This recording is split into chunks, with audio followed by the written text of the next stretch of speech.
Hello students.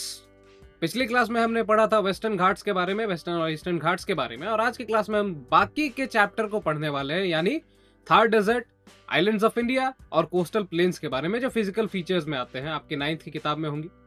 आइए देखते हैं इनके बारे में क्या क्या है, क्या जानकारी जाननी चाहिए। थार डेजर्ट जो है, great Indian desert, Thar desert जो है, इसे ग्रेट इंडियन डेजर्ट भी कहा जाता है। ये राजस्थान में है। इसका लगभग 85% भाग जो है राजस्थान में है और बाकी का बचा हुआ भाग पाकिस्तान में है, और ये भारत और पाकिस्तान के बीच में एक नेचुरल बाउंड्री बनाता है। तो देखते हैं इसके बारे में कुछ। तो थार डेजर्ट जो है भारत के नॉर्थ वेस्ट पार्ट में है। इसका एरिया देखिए कितना है, 2 लाख स्क्वायर किलोमीटर।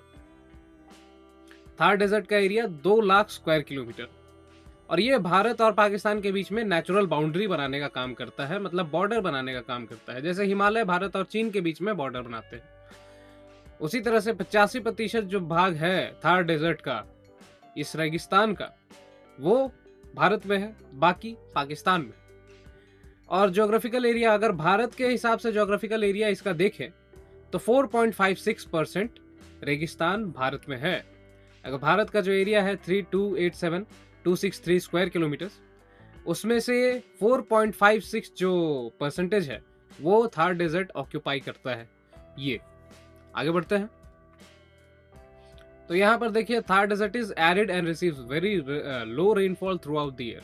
अब बात ऐसी है कि आप थार डेजर्ट का जब मैप देखेंगे तो अरावली हिल्स इसके ईस्टर्न पार्ट में है, और जब साउथ वेस्टर्न मानसून्स आते हैं तो अरावली हिल्स के कारण थार डेजर्ट की तरफ नहीं जा पाते, उनकी हवाएं थार डेजर्ट की तरफ नहीं जा पाती, और यही कारण है कि यहाँ पर रेनफॉल कम होती है, बारिश कम होती है। तो यहाँ पर सैंड ड्यून्स पाए जाते हैं जो शिफ्ट होते रहते हैं, मतलब एक जगह से दूसरे जगह पर शिफ्ट होते रहते हैं। अब ऐसा इसलिए होता है क्योंकि रेत है, और हवा जब चल रही है तो रेत उड़ जाती है और दूसरी जगह पर जाके अगर जम गई, बैठ गई, जमा हो गई, तो वहां पर एक नया रेत का टीला बन जाएगा, सैंड ड्यून बन जाएगा। वही बात है। ड्राई बैरन लैंडस्केप है, ये आप देख रहे हैं फोटो, बिल्कुल सूखी जगह है। एंड एक्सट्रीम टेम्परेचर वेरिएशंस, कभी कभी तो यहाँ का टेम्परेचर 50 के पार भी हो जाता है, 50 डिग्री सेंटीग्रेड के भी पार हो जाता है। The Thar Desert is home to a diverse range of flora and fauna that have adapted to survive in harsh desert conditions. तो आप देख रहे होंगे पेड़ पौधे तो है यहाँ पे, तो ये फ्लोरा है। फाउना भी काफ़ी है, जैसे कैमल्स मिलते हैं वहाँ पर, ऊँट मिलते हैं। उसके बाद फिर नीचे जाएंगे तो फिर अलग अलग जानवर मिलेंगे, जैसे चिंकारा, ब्लैक बक्स, ये भी चीज़ वहाँ पर पाई जाती है। चिंकारा और ब्लैक बक्स असल में हिरन की प्रजातियाँ हैं, आप उल्टी सीधी चीज़ें ना समझें। आइए आगे बढ़ते हैं। तो थार डेजर्ट के इंडिजीनियस ट्राइब्स के बारे में जानते हैं। उन्हें हम लोग अंग्रेजी में जिप्सी कहते हैं और हिंदी में हम लोग बंजारा कहते हैं, आप जानते होंगे। तो इनके कल्चर जो है, इनका जो संस्कृति है, बहुत ही रंग बिरंगा वाइब्रेंट कल्चर, यूनिक भी है। लोग जो कपड़े पहनते हैं, जो खाना खाते हैं, वो भी एक तरह से यूनिकनेस दिखाता है राजस्थान का।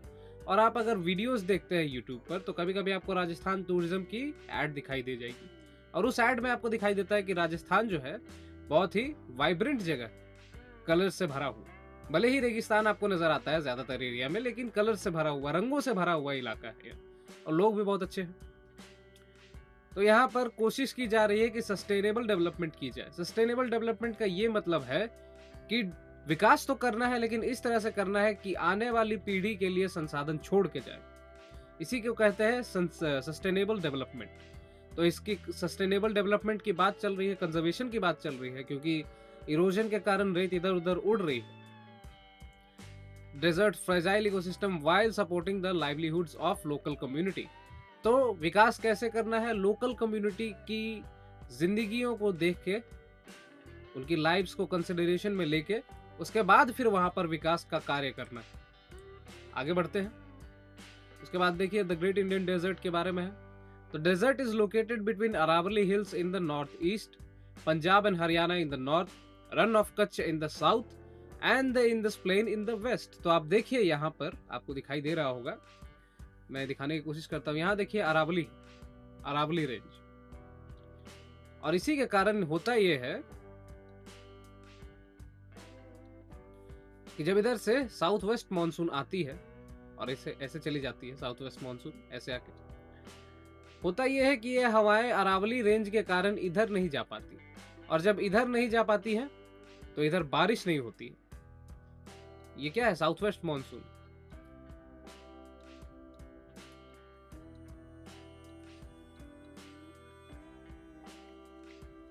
तो साउथ वेस्ट मानसून की हवाएं अरावली हिल्स के कारण थार डेजर्ट तक नहीं पहुंच पाती और जिसके कारण यहाँ बारिश नहीं होती। उसके बाद फिर ऊपर में पंजाब और हरियाणा है।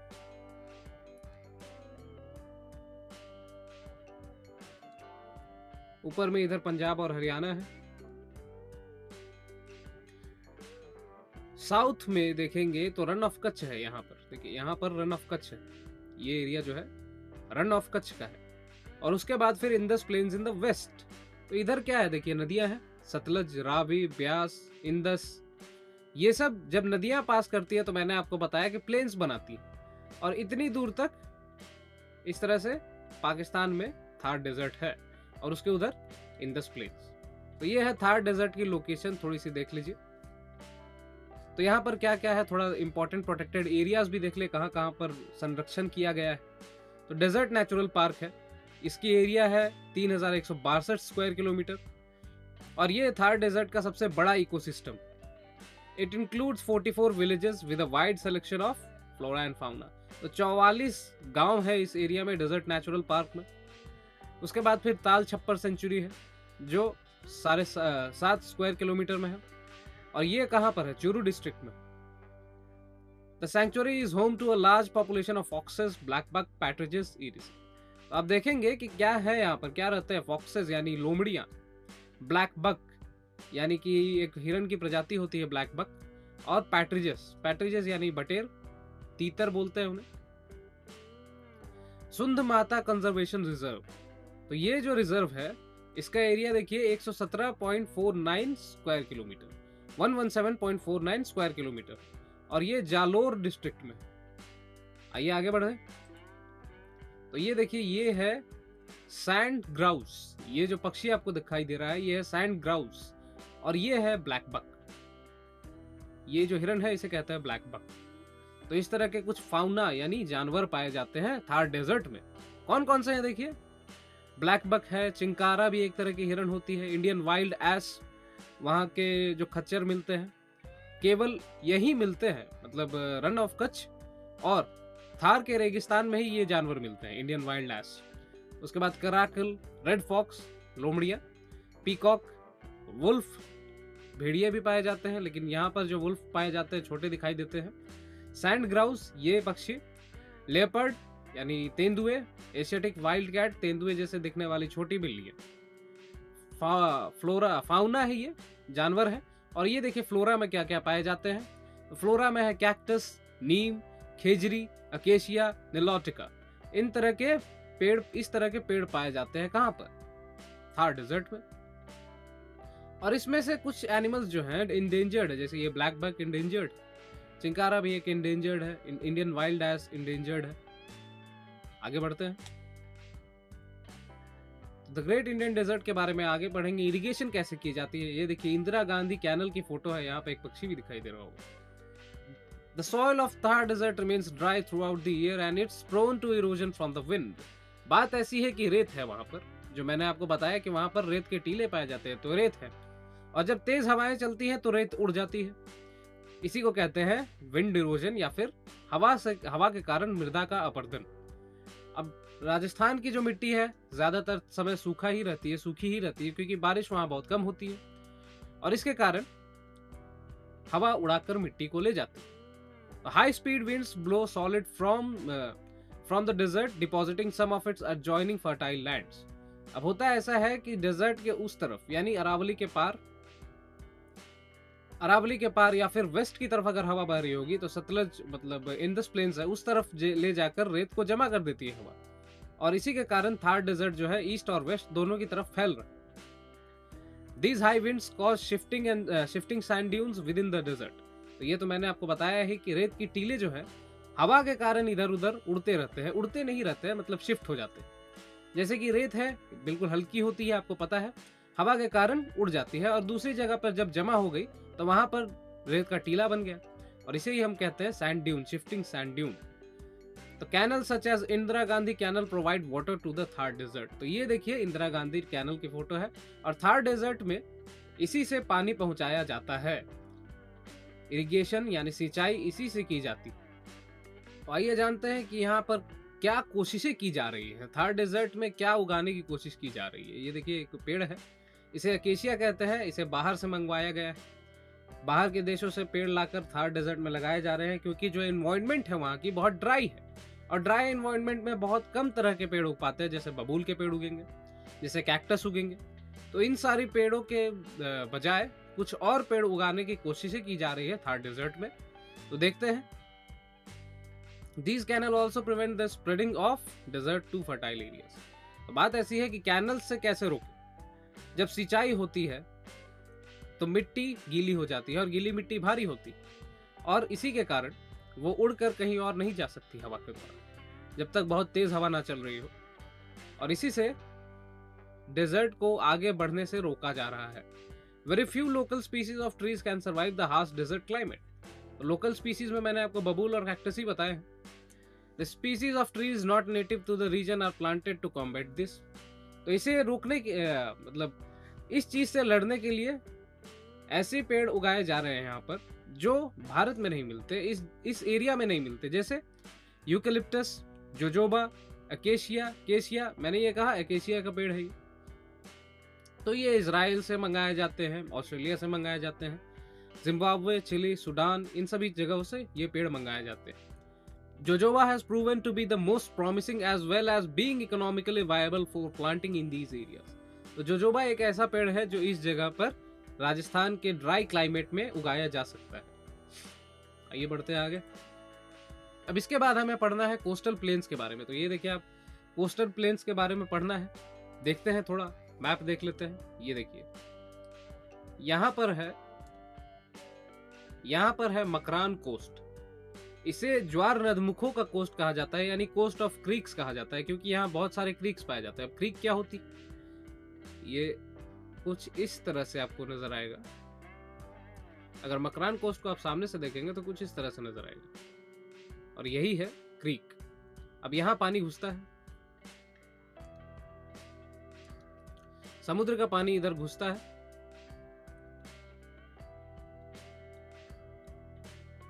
और बड़ी तेजी से यहाँ पर आकर टकराता है, प्रेशर कम होता है, इसीलिए इसे कहते हैं ज्वार नदमुख या फिर क्रीक।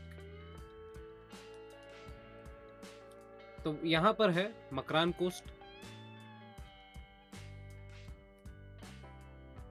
यहाँ पर है कच्छ का कोस्ट, और फिर यहाँ पर है काठियावाड़ का तट। काठियावाड़ कोस्ट कहते हैं इसे। ये देखिए, तो ये है कच्छ का तट। इस जगह पर ऊपर है मकरान का तट और नीचे काठियावाड़ का तट। उसके बाद फिर यहाँ देखिए कोंकण का तट है, इसके नीचे है कनाडा तट और इसके नीचे है मालाबार का तट।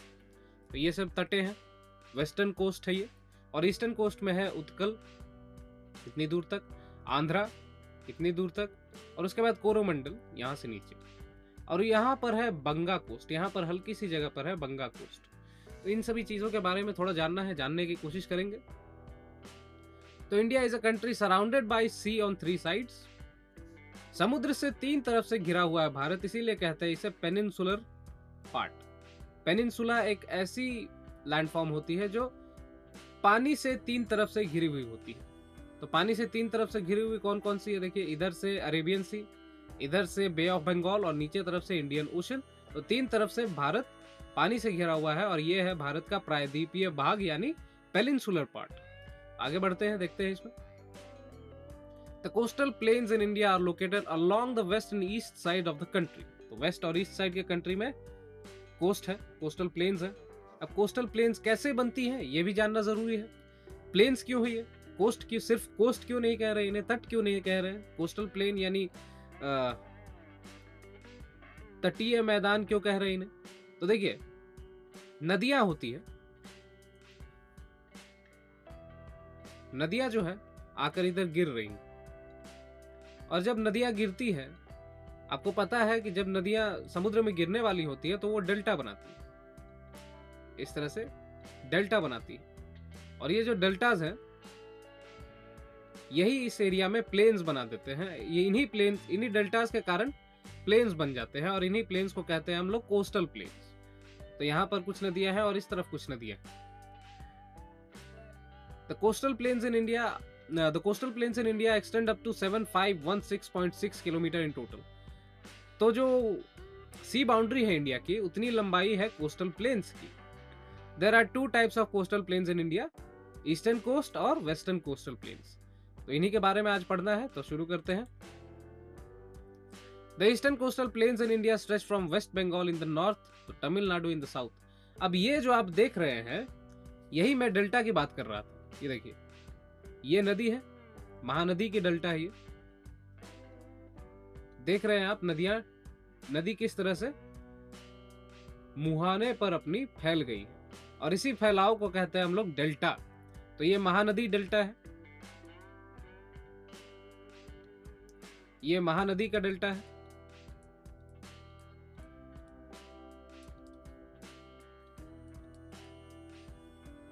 ये जो है महानदी की डेल्टा है।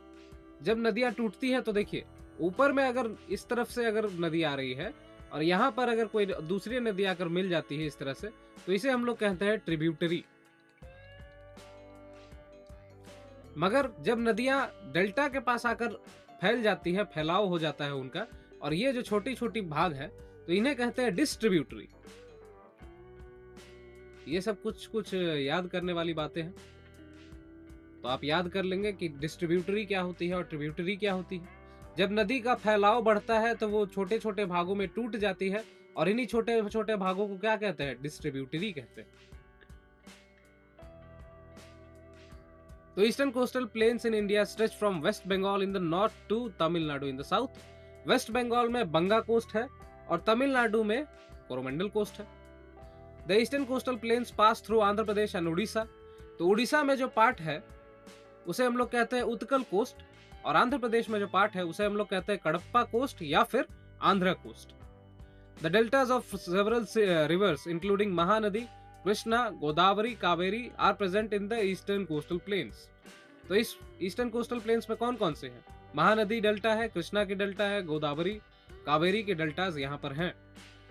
The deltas in the eastern coastal plains are known for their fertility and productivity in agriculture. तो यहाँ पे एग्रीकल्चर भी बहुत होती है, चावल की खेती यहाँ पर होती है।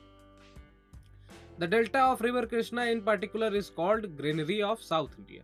तो साउथ इंडिया की ग्रेनरी किसे कहा जाता है? कृष्णा नदी की डेल्टा को। डेल्टा जो है, ऊपर से डिपॉजिट लाएगी, अलुवियल डिपॉजिट नदी लेकर आएगी और डेल्टा में डिपॉजिट कर देती है, जिससे ये एकदम फर्टाइल इलाका हो जाता है, एकदम उपजाऊ इलाका हो जाता है और यहाँ पर खेती अनुकूल हो जाती है। आगे बढ़ते हैं, और ये देखिए ईस्टर्न कोस्टल प्लेन्स मैंने बना कर रखा है। Banga coast, Utkal coast, Andhra coast और कोरोमंडल कोस्ट। आंध्रा कोस्ट को कडप्पा कोस्ट भी कहा जाता है। अब ये देखिए कोरोमंडल कोस्ट है, कोरोमंडल कोस्ट को नींबू और मौसम्बी का तट भी कहा जाता है। आंध्रा कोस्ट को कोस्ट ऑफ नेचुरल गैस कहा जाता है। यहाँ पर नेचुरल गैस की काफी सारी संभावना है, नेचुरल गैस यहाँ से निकाली जाती है। उत्कल कोस्ट जो है, इसे चक्रवातों का तट कहा जाता है, कोस्ट ऑफ साइक्लोन्स कहा जाता है, क्योंकि जब भी चक्रवात आते हैं तो उत्कल कोस्ट को जरूर हिट करते हैं। और ये है बंगा कोस्ट, यहीं पर है, यह है बंगा कोस्ट और यहीं पर है कलकत्ता का बंदरगाह। आइए देखते हैं इनके बारे में। तो Utkal coast, it extends between the Chilika Lake and the Koleru Lake and is wider than western coastal plains. It experiences heavy rainfall and cultivates crops like rice, coconut and banana. तो इस जगह पर क्या है, देखिए चिलिका लेक यहाँ पर है। तो चिलिका लेक और कोलेरू लेक के पैरेलल है ये, and is wider than the western coastal plains. Western coastal planes से वाइडर है eastern coastal planes. It experiences heavy rainfall and cultivates crops like rice, coconut and banana. तो यहाँ पर बारिश काफी होती है क्योंकि साउथ वेस्ट मानसून जो है इधर से आती है, ये मैंने आपको बता रखा है, और यहाँ पर काफी झमाझम बारिश करवा के जाती है वो हवाएं, और उसी के कारण यहाँ पर किस तरह की फसलें उगाई जाती हैं? राइस, चावल, कोकोनट और बनाना। इसके बाद फिर आंध्रा कोस्ट, इसे कहते हैं Kadapa coast. It extends between the Koleru Lake and the Pulicat Lake and serves as a basin area for the Krishna and Godavari rivers. तो कृष्णा और गोदावरी के डेल्टास आंध्र कोस्ट पर है। कृष्णा और गोदावरी के डेल्टास जो है आंध्रा कोस्ट पर है और ये कोल्लरू लेक और पुलिकट लेक के बीच में है। तो यहाँ पर है कोल्लरू लेक और यहाँ पर है पुलिकट लेक। अब आगे बढ़ते हैं, देखते हैं Coromandel coast. The Coromandel coast extend between Pulicat lake and Kanyakumari in Tamil Nadu. तो पुलिकट लेक से कन्याकुमारी तक कोरोमंडल कोस्ट है। It remains dry during the summer and receive rainfall during the winter due to north west monsoon. अब नॉर्थ वेस्ट मानसून जब इधर से आ रही है तो ईस्टर्न घाट्स के कारण वो इस तरफ से पार होती है। ईस्टर्न घाट्स इधर है और यहाँ से मॉनसून विंड्स पार हो रही है और मॉनसून विंड्स जब पार हो रही है तो यहाँ बारिश करा कर जाती है, इसीलिए इसे नींबू और मौसम्बी का तट कहा जाता है। आगे बढ़ते हैं, तो अब जानते हैं वेस्टर्न कोस्टल प्लेन्स के बारे में। तो वेस्टर्न को ये देखिए फोटो जो है ये मालाबार कोस्ट की फोटो है, मालाबार का तट है, इतना खूबसूरत जगह है। अब देखते हैं इसके बारे में। तो western coastal plains Kerala to Gujarat है, केरल से गुजरात तक है, passing through Karnataka, Goa and Maharashtra. तो ये 3 जगह है, 3 स्टेट से पास हो रही है, केरल, कर्नाटक, गोवा और महाराष्ट्र। लेंथ कितनी है? 1500 किलोमीटर है। विड्थ कितनी है? 10 से 25 किलोमीटर है। और सबसे वाइडेस्ट जो इसका कोस्ट है वो मुंबई में है, बॉम्बे कोस्ट है, ये देखिए, rich in oil. Malabar coast जो है उसे लगूनों का तट कहा जाता है, लगून झीलों का तट कहा जाता है। अब ये देखेंगे कि झील चारों तरफ से लैंड से घिरे हुए होते हैं, जमीन से घिरे हुई वाटर बॉडी को झील कहते हैं, लेकिन लगून झील जो होती है वो कुछ इस तरह से होती है। इधर से इधर सी है, समुद्र है, और यहाँ पर लगून है, लगून झील इसे कहते हैं। समुद्र का पानी भर जाता है यहाँ पर और यहाँ पर लगून बना देता है, तो इसे लगून कहते हैं और इसी को कयाल भी कहते हैं। या तो मालाबार तट जो है उसे कयालों का तट या फिर लगूनों का तट कहा जाता है और ये टूरिस्ट डेस्टिनेशन है, लोग यहाँ घूमने जाते हैं। वेस्टर्न कोस्ट जो है ईस्टर्न कोस्ट से नैरो है क्योंकि यहाँ पर कोस्टल इरोजन होती है, यानी तट जो है अपर्दन होता है और मिट्टी जो है समुद्र के अंदर चली जाती है। अब ऐसा होने के कारण ये नैरो है, नैरो यानी सकरी है, कम चौड़ी है। ईस्टर्न कोस्ट चौड़ा है। Western coast has gone through coastal erosion so the continental shelf here is narrow. वही मैंने बात बताई अभी।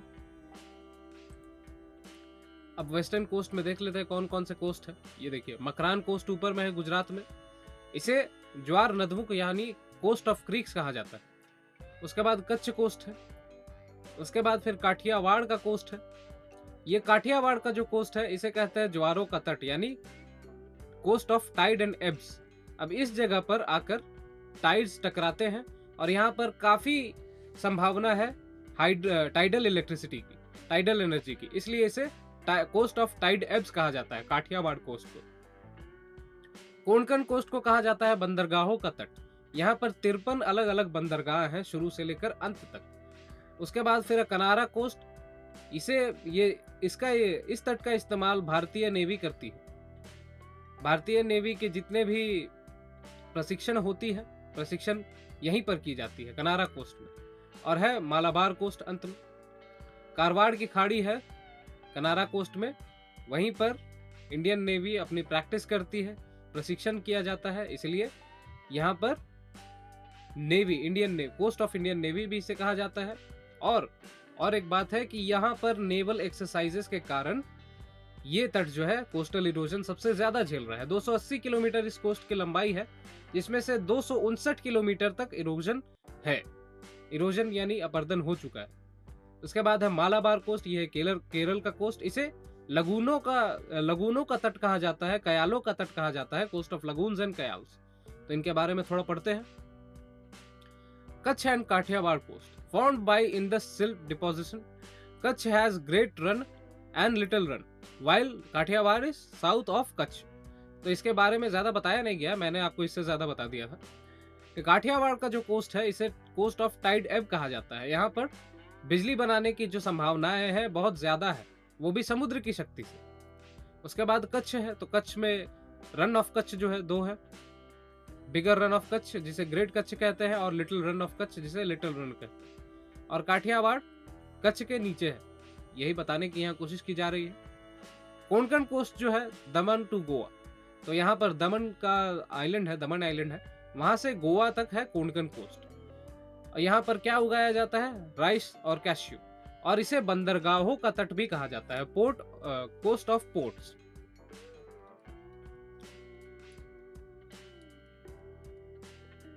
सॉरी, हाँ, कोस्ट ऑफ पोर्ट्स।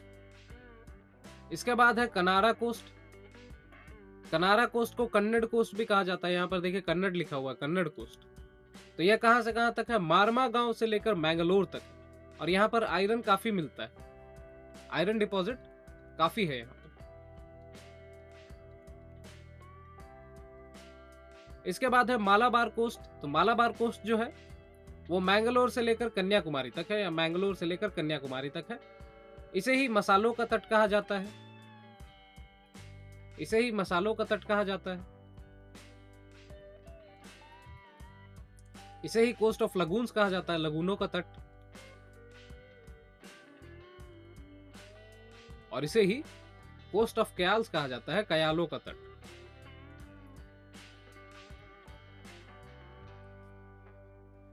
अब आगे बढ़ते हैं, तो आइए अब जानते हैं कोस्टल प्लेन्स का क्या महत्व है, सिग्निफिकेंस क्या है उसके बारे में। तो देखिए, राइस कल्टीवेशन यहाँ ज्यादा होती है, क्यों? क्योंकि अलूवियल सॉइल है, फर्टाइल सॉइल है, यहाँ पाई जाती है। फर्टाइल सॉइल के कारण चावल की खेती ज्यादा होती है। और आप देखते होंगे कि कलकत्ता के लोग या फिर उड़ीसा के लोग या फिर आंध्र प्रदेश के लोग या फिर तमिलनाडु के लोग, इन लोगों को चावल बहुत पसंद होती है। और रीजन यही है कि चावल ये उगाते हैं तो खाते हैं, सीधी सी बात है।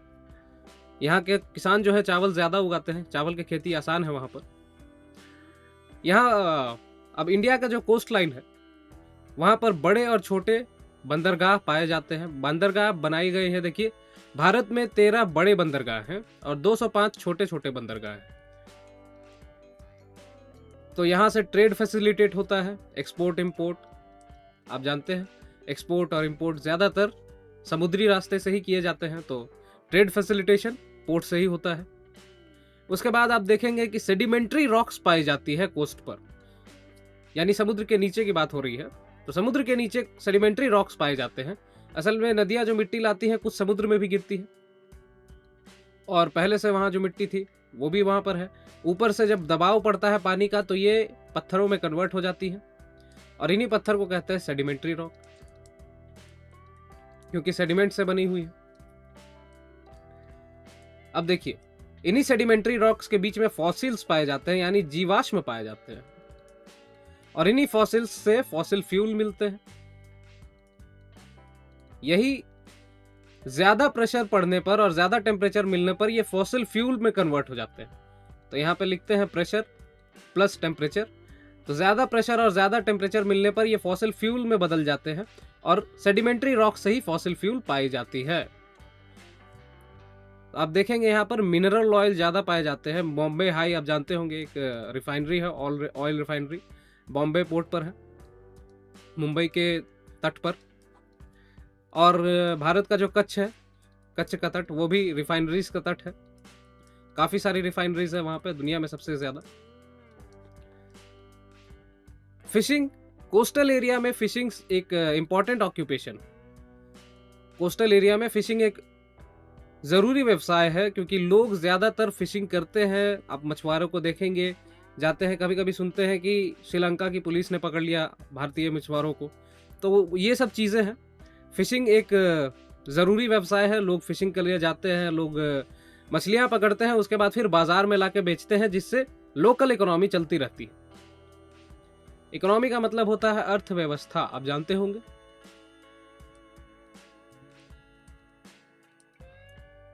अर्थव्यवस्था।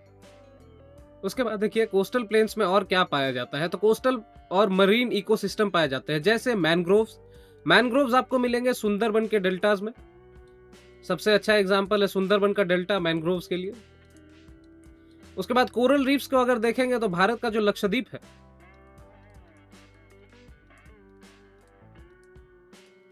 लक्षद्वीप जो है वो कोरल आइलैंड है, कोरल से ही बना हुआ। प्रवाल द्वीप कहते हैं इन्हें, प्रवाल द्वीप। पंबन आइलैंड भी एक प्रवाल द्वीप है। एस्टुअरीज है भारत में, कोस्टल एरियाज में। लगून है, लगून आपको बताया मैंने, मालाबार का जो तट है वो लगून तट है। तो ये इकोसिस्टम टूरिज्म को बूस्ट करते हैं। लोग आते हैं, घूमते हैं, सैलानी देखते हैं इन सभी चीजों को, सैलानी आते हैं इन सभी चीजों को देखने के लिए, और भारत में टूरिज्म को बूस्ट किया जाता है, करती है ये इकोसिस्टम्स। आगे बढ़ते हैं और अब जानेंगे भारत के आइलैंड्स के बारे में। तो पहले है अंडमान एंड निकोबार आइलैंड। तो देखिए नंबर ऑफ आइलैंड कितने हैं यहाँ पर, 572। लोकेशन क्या है, 6 डिग्री नॉर्थ से 14 डिग्री नॉर्थ, यानी 6 degree north to 14 degree north तक इसका विस्तार है। ऐसे ऐसे ये है 6 डिग्री नॉर्थ और ये है 14 डिग्री नॉर्थ। तो नीचे से ऊपर की तरफ जा रहे हैं क्योंकि भूमध्य रेखा यहां पर है, इक्वेटर जिसे कहते हैं, और इक्वेटर के ऊपर 6 डिग्री से शुरू होती है। अंडमान एंड निकोबार का सबसे निचला पार्ट जो है 6 डिग्री 25 मिनट, जिसे हम लोग इंदिरा पॉइंट कहते हैं। इंदिरा पॉइंट की लोकेशन मैंने आपको पिछले वीडियोस में बता दिया है, 6 डिग्री 25 मिनट नॉर्थ। तो ये 6 डिग्री 25 मिनट है और ये ऊपर की तरफ जाती है तो 14 डिग्रीज नॉर्थ तक अंडमान का विस्तार है। लैटिट्यूडनल एक्सटेंट है, इसे कहते हैं लैटिट्यूडनल एक्सटेंट।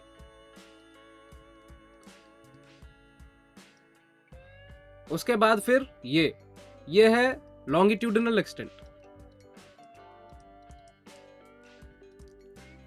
तो 92 डिग्री ईस्ट से लेकर के 94 डिग्री ईस्ट तक इसका फैलाव है। ऐसे करके 92 degree east to 94 degree east इसका फैलाव कुछ इस तरह है, और इसी बीच में सारे आइलैंड्स हैं। तो ये बने कैसे हैं, वोल्केनिक एक्टिविटी से बने हैं। आप यहाँ पर पहाड़ जो देख रही है सब, ये सारे वोल्केनिक एक्टिविटी से बने हुए हैं। तो नॉर्दर्न पार्ट को अंडमान आइलैंड कहा जाता है और साउदर्न पार्ट को निकोबार आइलैंड कहा जाता है। नॉर्दर्न पार्ट को अंडमान आइलैंड कहते हैं और साउदर्न को निकोबार आइलैंड कहते हैं। और 10 डिग्री चैनल जो है अंडमान और निकोबार को अलग करता है, और रिचीज आर्किपेलागो भी यही मिलती है, और लेबिरिंथ आइलैंड भी यहीं पर है। तो लेबिरिंथ आइलैंड और रिचीज आर्किपेलागो में 3-4 आइलैंड्स हैं, जैसे कि आपको नाम बता दूं, हैवलॉक आइलैंड जिसका नाम बदल दिया गया है। इन सभी आइलैंड्स का नाम बदल दिया गया है। हैवलॉक आइलैंड्स है, उसके बाद फिर रॉस आइलैंड्स है।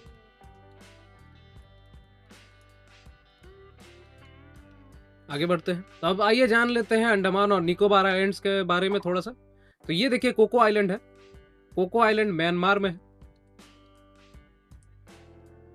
कोको आइलैंड जो है म्यांमार में है। कोको आइलैंड और लैंडफॉल आइलैंड, ये दोनों जो आइलैंड है, लैंडफॉल आइलैंड जो है northern most part of Andaman है। तो ये नॉर्दर्न मोस्ट आइलैंड है अंडमान का। तो इन दोनों को अलग करने का काम करती है कोको चैनल। तो अंडमान एंड निकोबार आइलैंड और कोको आइलैंड को अलग करने वाले चैनल का नाम है कोको चैनल। और लैंडफॉल आइलैंड के नीचे है नॉर्दर्न अंडमान, उसके बाद मिडिल अंडमान। ये भारत का और अंडमान का दोनों का ही सबसे बड़ा आइलैंड है, तो इसे बिगेस्ट आइलैंड कहेंगे। Biggest island of India, middle Andaman. उसके बाद है साउदर्न अंडमान, और साउदर्न अंडमान में ही है पोर्ट ब्लेयर। अब साउदर्न अंडमान और लिटिल अंडमान को अलग करती है डंकन पैसेज। डेक्कन पैस नहीं है, डंकन पैसेज है।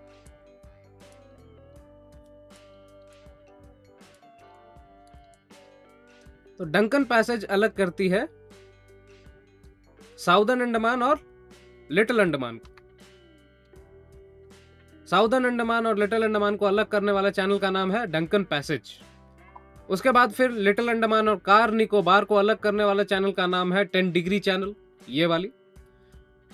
उसके बाद फिर लिटिल निकोबार और ग्रेट निकोबार को अलग करने वाले चैनल का नाम है सेंट जॉर्ज चैनल। तो ये सारी चीजें आप याद कर ले, हो सके तो कॉपी पर बना ले, और देखते हैं आगे क्या है। तो ये है एक्सटेंट ऑफ अराकान माउंटेन्स। देखिए अराकान माउंटेन्स जो है eastern most extent of Himalaya है।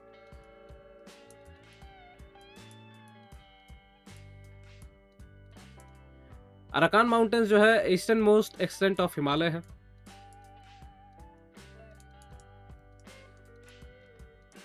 जो म्यांमार में है। और कोको आइलैंड्स और अंडमान एंड निकोबार इसी के एक्सटेंट है, मतलब इसी से निकले हैं। कौन से? कोको आइलैंड्स और अंडमान एंड निकोबार।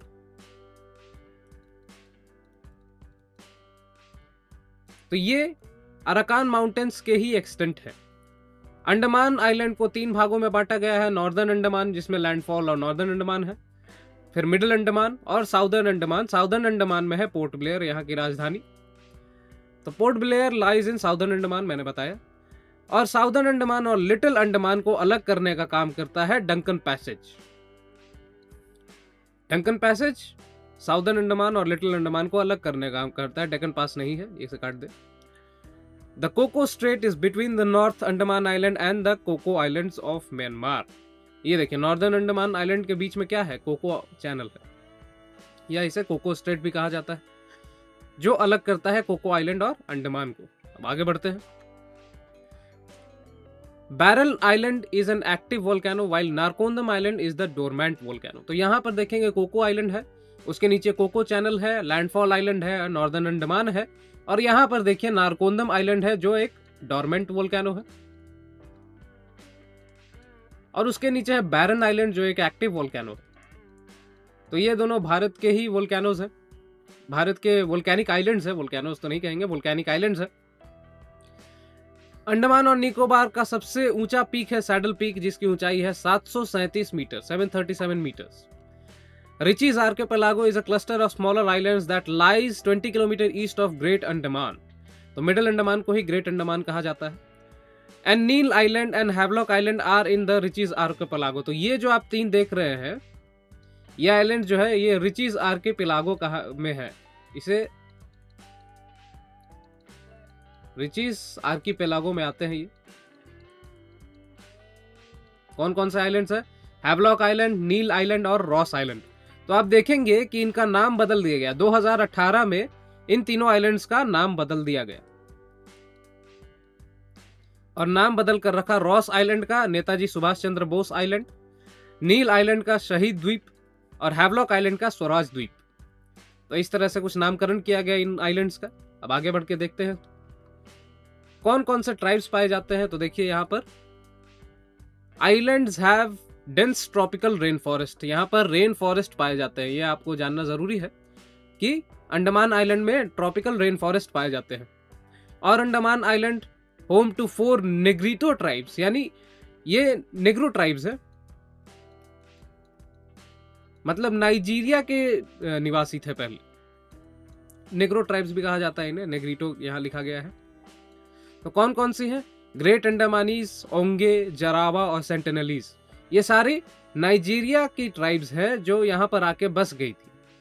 तो Nicobar islands are home to 2 Mongoloid tribes, जो शोम्पेन है और निकोबारीज है। ये मंगोलिया से है। तो ये लोग यहाँ पर आके बस गए और उसके बाद यहीं रहने लगे। तो ये शोम्पेन और निकोबारीज मंगोलॉइड ट्राइब्स है। तो Negrito tribes are believed to have arrived in the islands from Africa up to 60,000 years ago। तो 60,000 साल पहले ही यहाँ पर आए थे। The islands host the Andaman and Nicobar Command, the only tri-service geographical command for Indian Armed Forces। तो Indian arm forces के जो कमांड सेंटर है यहाँ पर है अंडमान और निकोबार आइलैंड्स में। तो अब आगे बढ़ते हैं। तो अब आइए जानते हैं लक्षद्वीप के बारे में। हमने पहले जाना अंडमान एंड निकोबार के बारे में, अब जानते हैं लक्षद्वीप के बारे में। तो लक्षद्वीप जो है 36 आइलैंड्स का समूह है, 36 आइलैंड्स का समूह है, जिसमें से 11 पर लोग रहते हैं और 25 पर कोई नहीं रहता। ये लैकदीप सी में है, अरेबियन सी का एक भाग है लैकदीप सी, वहां पर है लक्षद्वीप। 78,000 स्क्वायर किलोमीटर्स में फैले हुए हैं ये आइलैंड्स। अरेबियन सी में 78,000 स्क्वायर किलोमीटर्स में लक्षद्वीप आइलैंड्स फैले हुए हैं। और ये केरल से 280 से 480 किलोमीटर दूरी तक है ये आइलैंड्स। अभी 35 आइलैंड्स है, क्योंकि एक आइलैंड समुद्र में समा चुका है, जिसका नाम है पराली। सी इरोजन के कारण समुद्र के थपेड़ों से आइलैंड्स टूटने लगते हैं, आइलैंड्स का भाग टूटने लगते हैं, टूटकर समुद्र में समा जाते हैं, और पराली के साथ यही हुआ था।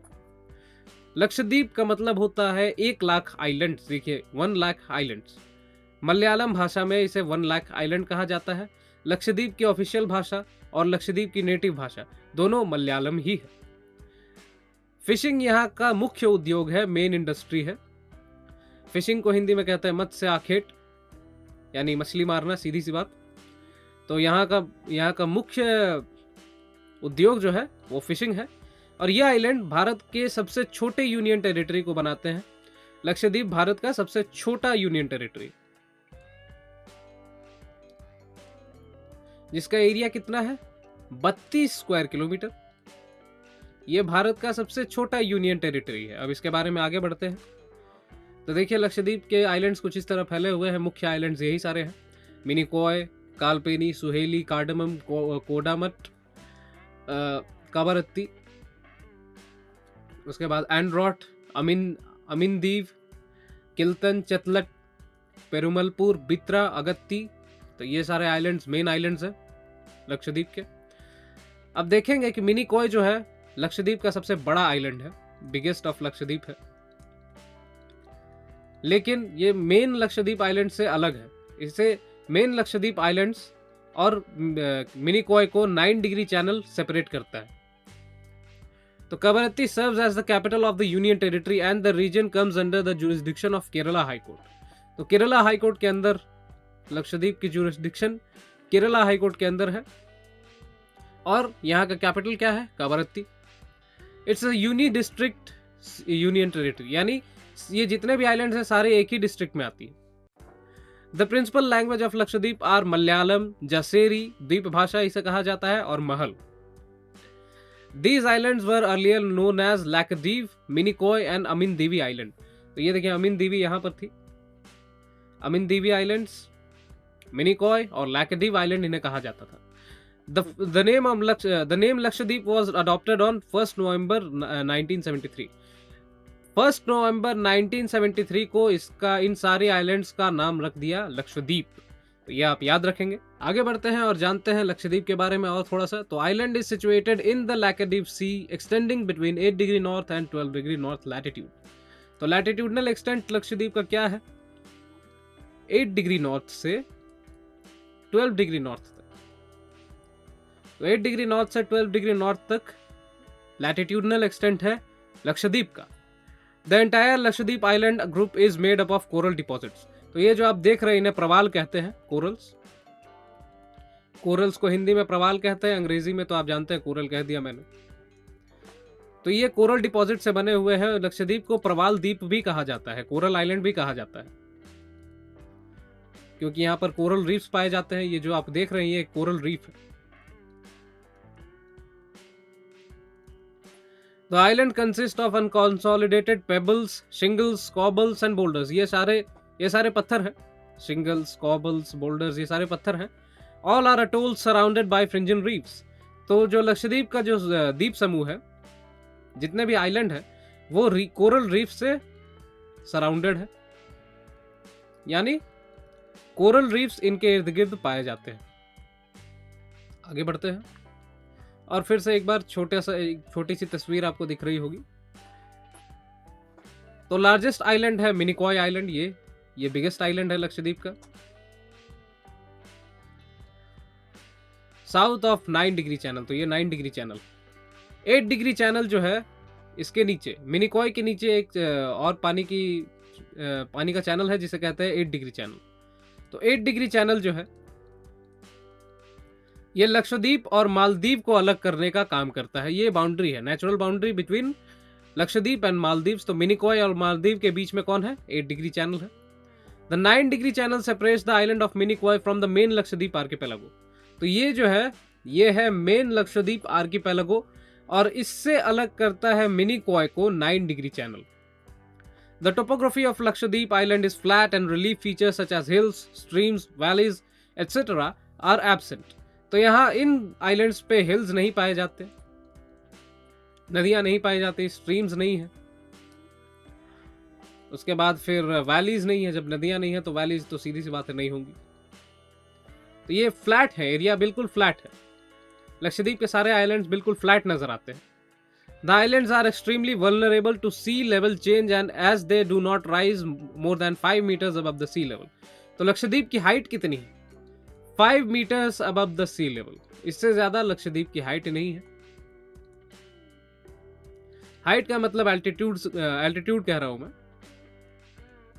लक्षद्वीप का एल्टीट्यूड है 5 metre above the sea level. तो अगर समुद्र का पानी ऊपर उठता है तो सारे आइलैंड्स समुद्र के नीचे दब जाएंगे, पानी के अंदर चले जाएंगे। इसलिए these islands are extremely vulnerable to sea level change। तो आज के वीडियो में हमने पढ़ा थार रेगिस्तान के बारे में, भारत का जो ग्रेट इंडियन डेजर्ट है थार रेगिस्तान उसके बारे में, इंडिया के कोस्टल प्लेन्स के बारे में और इंडिया के आइलैंड्स के बारे में, जो अंडमान और निकोबार आइलैंड्स है और लक्षद्वीप आइलैंड है उनके बारे में। तो इसी तरह की और वीडियोस देखने के लिए सब्सक्राइब करें हमारे चैनल को यूट्यूब पर, इंस्टाग्राम पे हमें फॉलो करें और अपने दोस्तों को भी वीडियो शेयर करें ताकि उनके भी थोड़ी मदद हो सके। और इसी के साथ आज के वीडियो में बस इतना ही। धन्यवाद।